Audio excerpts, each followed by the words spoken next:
పొరపాటునో ప్రమాదవశాత్తుగానో కొన్ని సందర్భాల్లో మనం విషకీటకాల కాటుకు గురవుతూ ఉంటాం. ముఖ్యంగా కందిరీగలు, తేనెటీగలు, తేళ్ల వంటివి కుట్టినప్పుడు వాటిలోని విషం బాధతో మనల్ని విలవిల్లాడిపోయేలా చేస్తుంది.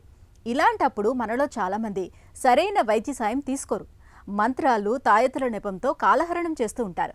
నిజానికి ఇలాంటప్పుడు ప్రథమ చికిత్సగా కొన్ని జాగ్రత్తలు తీసుకుంటే మంచి ఫలితం ఉంటుంది. విషకీటకాల కాటుకు గురైనప్పుడు వెంటనే ఏం చేయాలో, ఎలాంటి చర్యలు తీసుకోవాలో ఇప్పుడు తెలుసుకుందాం.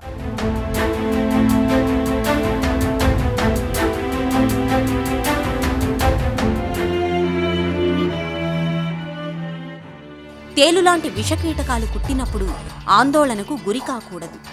మనం ఆందోళనకు గురైన కొద్దీ విషం రక్త ప్రవాహంలోకి మరింత పాకే అవకాశాలు ఎక్కువ. విషకీటకం కుట్టిన చోట సబ్బు నీటితో శుభ్రంగా కడగాలి.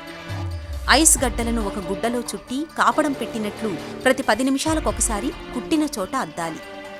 కీటకం కుట్టిన మొదటి 2 గంటల్లో ఇలా చేయడం చాలా ముఖ్యం.